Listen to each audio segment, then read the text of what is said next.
Capítulo 15. Una crisis.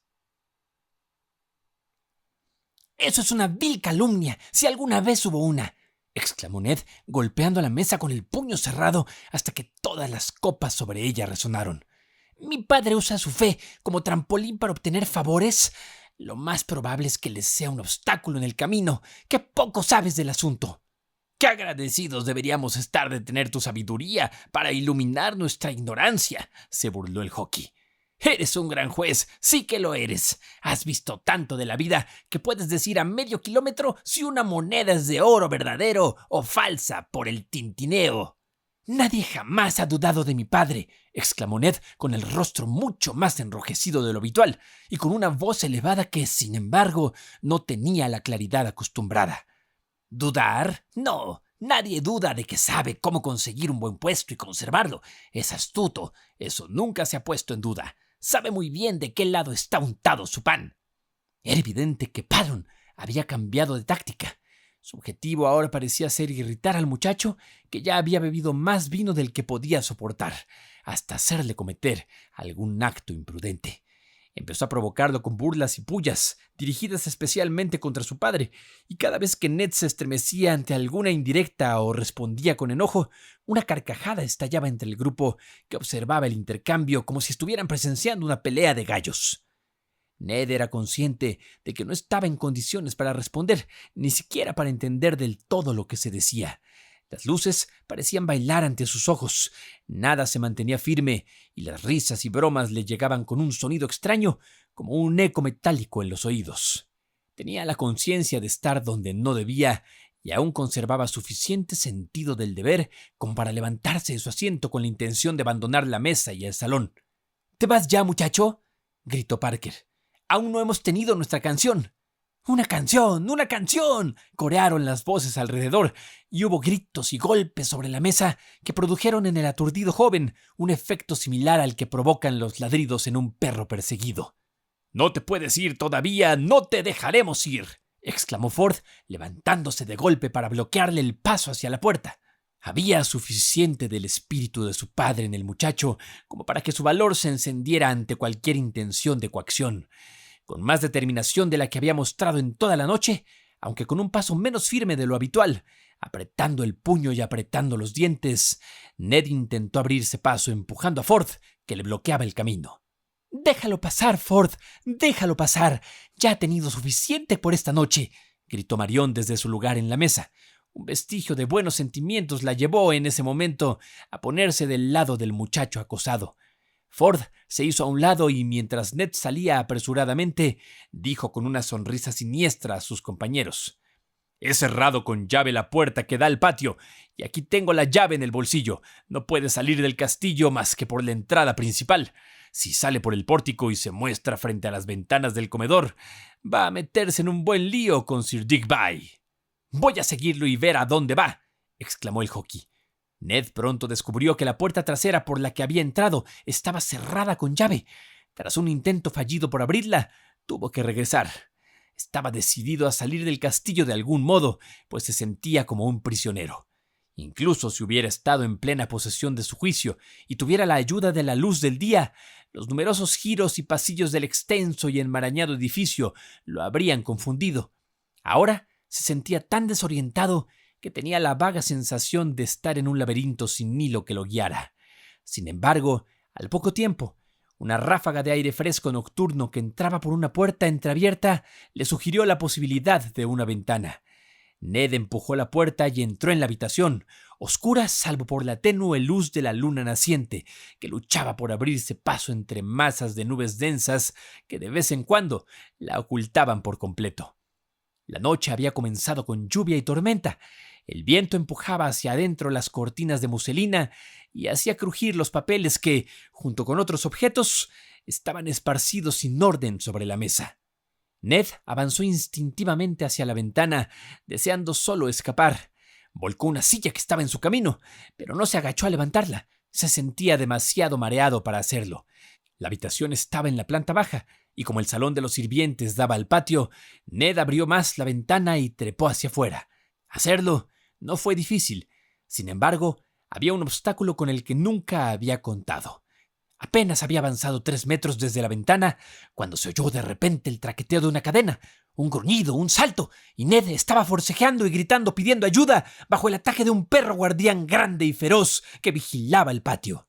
Mientras tanto, Rebecca había terminado su tarea y se había sentado cuando el crepúsculo se transformaba en noche, esperando el regreso de su esposo y su hijo. «Ya veo que no me necesitas, madre», eran palabras que le pesaban dolorosamente en el corazón. En el silencio y la oscuridad, Rebecca no estaba dispuesta a repetirse a sí misma esas excusas débiles que tan a menudo ofrecía a los demás. Verdades simples y desnudas se alzaban ante ella. Sabía que estaba en angustia. Sabía que la angustia no llega sin el permiso de Dios, y sabía que Dios solo la permite para un propósito de amor y sabiduría. Ni siquiera un Nabucodonosor fue castigado en vano. Rebecca se sentó junto a la puerta abierta, mirando hacia la oscuridad. Apoyó su cabeza dolorida en una mano y reflexionó con tristeza por largo rato. ¿Cuál era la voz de la vara para ella? ¿Qué lección pretendía enseñarle? Ella no era una hipócrita vana. Su conciencia la absolvía de eso. Desde su juventud había procurado guardar los mandamientos. Leía y valoraba su Biblia. Estaba en el mundo, pero no era del mundo. Podía comprender su posición como una exiliada en Babilonia. Sentía el peso y la cadena. Pero eso no era suficiente. Rebecca había aprendido que los exiliados en Babilonia también son hijos de luz. Una vez más, se preguntó a sí misma, en su conciencia, ¿tenía derecho a ese nombre? Su luz brillaba realmente delante de los hombres. ¿Glorificaba a Dios con su vida? Más bien, no eran sus propias flaquezas, su debilidad, su pereza, su autocomplacencia, las que estaban oscureciendo el camino de otros. Tenía la lámpara de la profesión cristiana, tenía el aceite de la gracia dentro de ella, pero era como si el polvo se hubiera acumulado sobre el vidrio, apagando el brillo de su luz. Rebecca se había acusado a sí misma muchas veces de esto, y su costumbre de ceder a la autocomplacencia para luego reprocharse por haberlo hecho había contribuido más que cualquier prueba externa a formarle un carácter melancólico. El error había sido no mirar a Jesús tanto en las cosas pequeñas como en las grandes de la vida, no obedecer su voz en lo que a ella le parecía trivial, y esto había dañado su utilidad y destruido tanto la paz doméstica como el consuelo espiritual. Los ojos de Rebecca habían estado clavados en el suelo, incluso mientras permanecía de pie en el angosto sendero. Había observado las sombras, había contado las espinas, y así la desconfianza había paralizado su espíritu, y en lugar de proseguir a la meta, había sido tentada a sentarse junto al camino y llorar. Y si de ahora en adelante se levantara y en la fuerza de su Señor se esforzara por andar de una manera más digna de su vocación, y si buscara la felicidad en negarse a sí misma, olvidarse de sí misma y hacer de glorificar en todo al que la redimió su primer objetivo, Rebecca conocía su propia debilidad de propósito. No se atrevía a confiar en sus propias resoluciones. Se arrodilló en la oscuridad y con humildad y sin reservas se entregó de nuevo a Dios. Imploró la fuerza que necesitaba, oró menos para ser librada de sus pruebas que para poder ver el amor de Dios en medio de ellas. Pidió gracia para ser mejor madre, hija y esposa, y una cristiana más coherente. La mente de Rebecca se serenó mucho después de su oración. Ahora podía enfrentar con mayor confianza sus dificultades. Su padre estaba endeudado y en apuros. Pero ¿acaso no había dicho Dios: «Mía es la plata, mío es el oro»? Ageo 2:8. Él no olvidaría que su anciano siervo tenía necesidad de esas cosas. Su esposo era odiado por aquellos cuya malicia ella temía. Él podría decir con David: «Escóndeme del consejo secreto de los malignos, de la conspiración de los que hacen iniquidad, que afilan como espada su lengua». Salmos 64, 2 y 3. Ellos tratan de esconder los lazos, pero también, como David, él podía aferrarse a la promesa. Acecha el impío al justo y procura matarlo. Jehová no lo dejará en sus manos.